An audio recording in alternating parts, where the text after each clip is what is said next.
Bonjour. Hello. Hola. مرحبا بكم.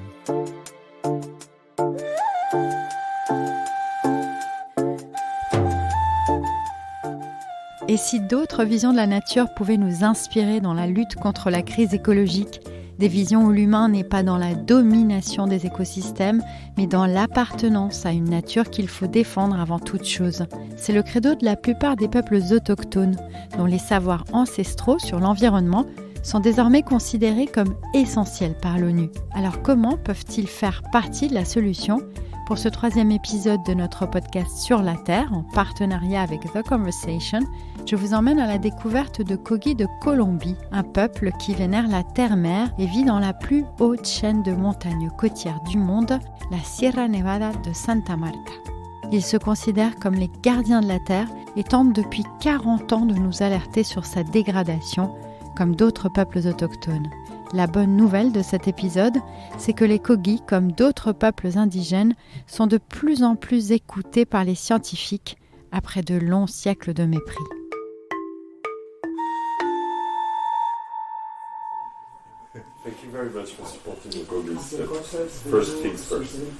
Je voulais absolument assister à cette rencontre organisée par un entrepreneur français, Loïc Lemeur.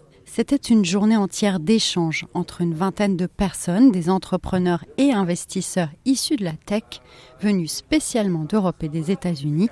J'ai compté au moins 13 nationalités différentes et 3 Kogi.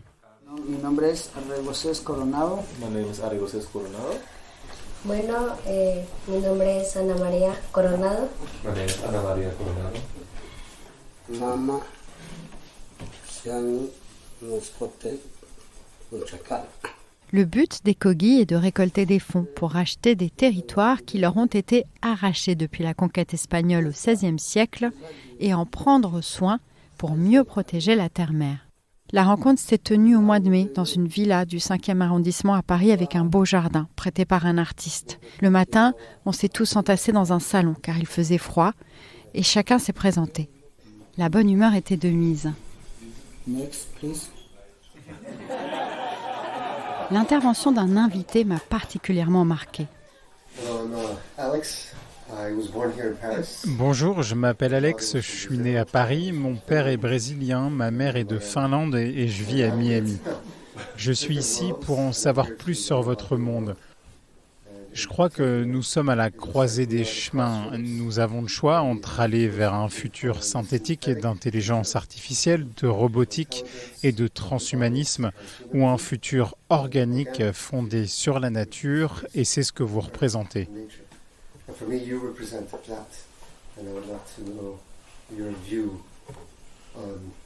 Face aux invités, les 3 Kogi, vêtus de simples tuniques en coton blanc, ont d'abord partagé leur grand étonnement sur notre manière de vivre. Le sage Luciano Mascote, on dit Mamo dans sa langue, n'est jamais sorti de son territoire. Et voilà ce qu'il a dit sur Paris et la Seine, traduit par Arregoses Coronado.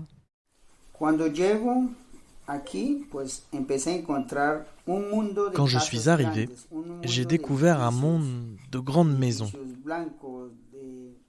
de grands immeubles blancs, argentés ou en verre. Un monde fait seulement d'immeubles. Dans la Sierra, il y a toujours le fleuve et puis des arbres qui doivent toujours être là sur la rive. Et là, il n'y a pas d'arbres et le fleuve n'est pas libre. Il est emprisonné. Il n'y a jamais eu d'arbres ici ? Et puis, ils nous ont expliqué leur vision de la nature.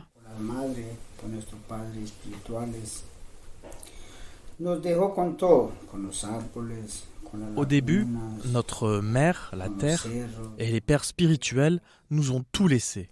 Les arbres, les lacs, les collines, les grottes, tout était bien organisé. L'eau était propre, l'air sans pollution. Et nous nous sommes éloignés de la mer, nous avons commencé à l'endommager.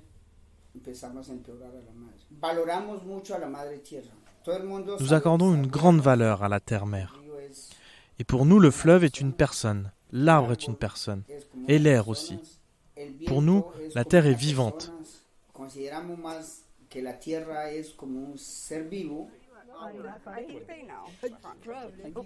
Après, nous avons tous fait une pause joyeuse dans le jardin, Alors avant de les retrouver, je vous propose d'en savoir un peu plus sur les Kogi avec l'homme qui les a fait connaître en France il y a déjà des années, le géographe Éric Julien.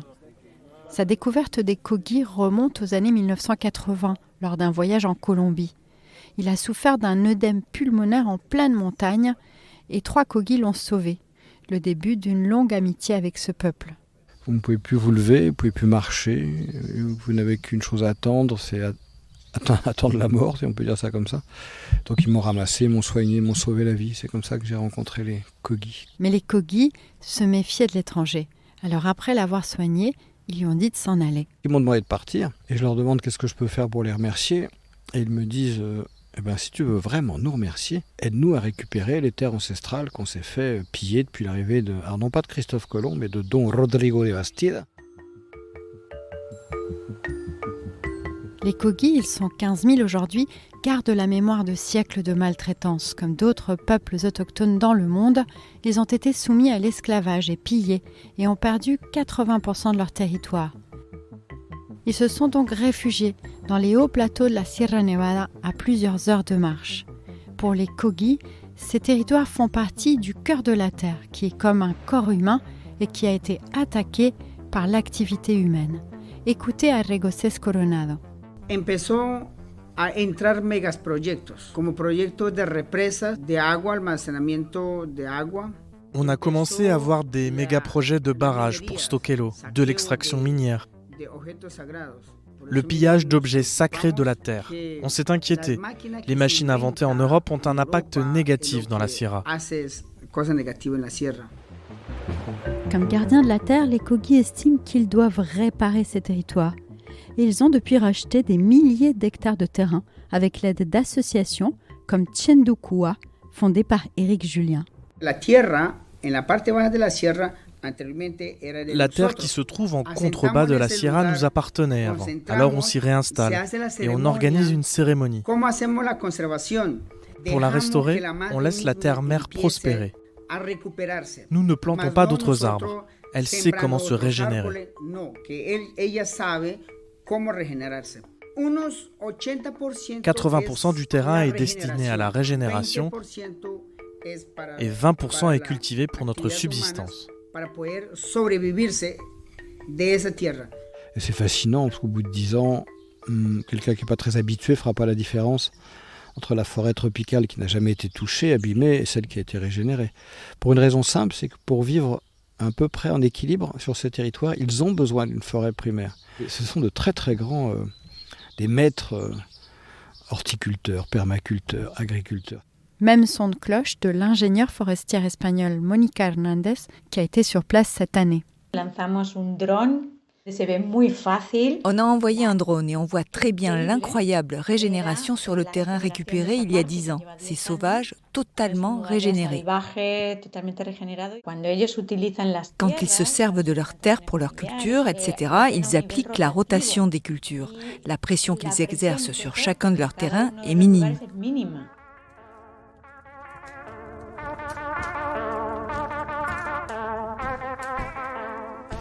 Selon l'ONU, le rôle des 500 millions d'autochtones pour faire face à la crise écologique est d'autant plus essentiel qu'ils vivent sur des territoires représentant 80% de la biodiversité du monde. Mais pendant des siècles, les savoirs bien réels de ces peuples ont été méprisés par la science car ils étaient trop liés à une vision spirituelle. Beaucoup de peuples primaires ont une vision de l'univers qui se ressemble sur plusieurs aspects. Il y a une intelligence supérieure, certains l'appellent Gaïa ou la Mère-Terre. Il y a beaucoup de noms, les Kogi l'appellent Aluna, et cette intelligence est un tout dont nous, hommes ou femmes, faisons partie.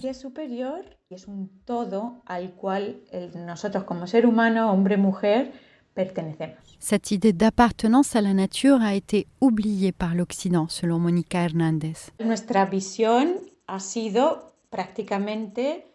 Notre vision, c'est celle d'un être humain, voire même d'un homme blanc en haut de la pyramide, qui a le droit divin de gérer la ressource naturelle et de l'exploiter.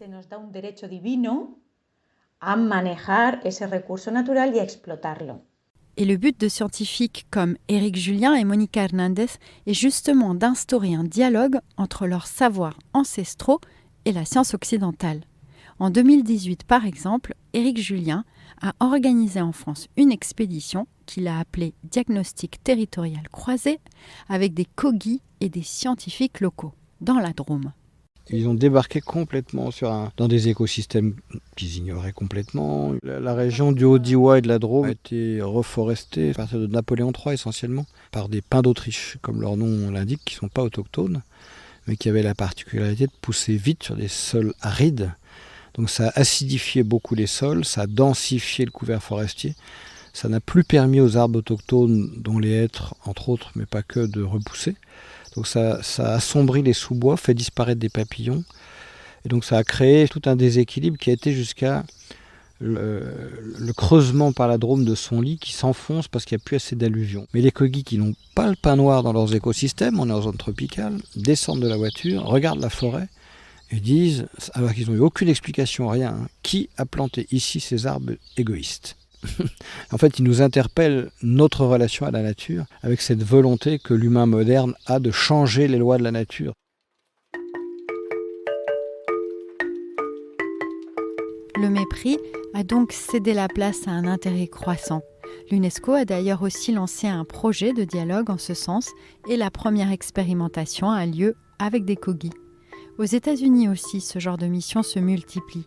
C'est ce que m'a expliqué Melissa Nelson. Elle descend d'Indiens du Dakota du Nord et enseigne le développement durable autochtone à l'Université d'Arizona.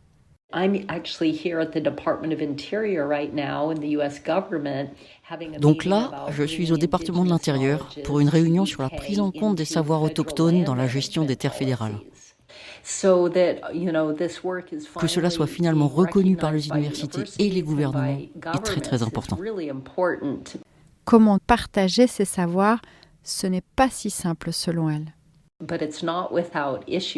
C'est compliqué. C'est difficile d'appréhender ces connaissances, cette manière d'apprendre et d'être, d'autant qu'elles sont souvent transmises dans d'autres langues et fondées sur d'autres visions du monde, d'autres pratiques, d'autres valeurs. Et nos savoirs traditionnels sont profondément liés à des écosystèmes, des géographies, des paysages bien précis. Et souvent, les autochtones sont menacés lorsqu'ils veulent préserver ces territoires. Ils représentent même un tiers des défenseurs de l'environnement tués entre 2012 et 2021, soit 621 personnes, selon l'organisation Global Witness qui répertorie ces attaques. Mais elle m'a expliqué qu'aux États-Unis, les techniques des autochtones sont bien utilisées pour protéger les forêts ou pour permettre le retour des saumons, en suivant l'indication de ces peuples. Les fleuves doivent être très naturels. Ils doivent avoir des arbres sur la rive. Ils doivent slalomer, pas être tout droits.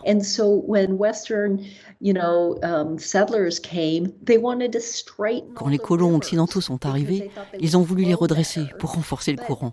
Mais quand le courant est plus fort, les saumons n'arrivent plus à remonter. Donc on va retirer 4 barrages sur le fleuve Klamath. Ça va coûter des milliards de dollars et prendre 1 ou 2 décennies, mais c'est un super plan. Donc libérez les forêts, les fleuves, nettoyez-les et interagissez avec eux.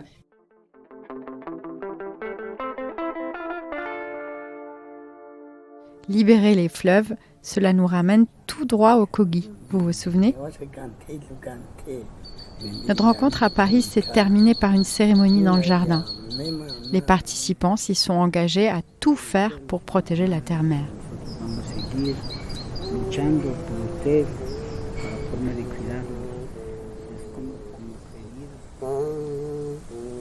Dans notre prochain épisode, nous restons un peu avec eux pour découvrir une application très concrète de leur message de proximité avec la nature, mais en France, où une école primaire tente d'inoculer dès le plus tendre âge ce lien avec le vivant qu'ils prônent.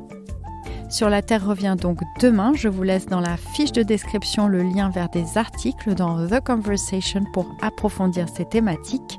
Et je vous remercie de nous avoir écoutés. Je suis Michaela Kinsella-Kiefer. Si vous aimez, n'oubliez pas de vous abonner. À très vite.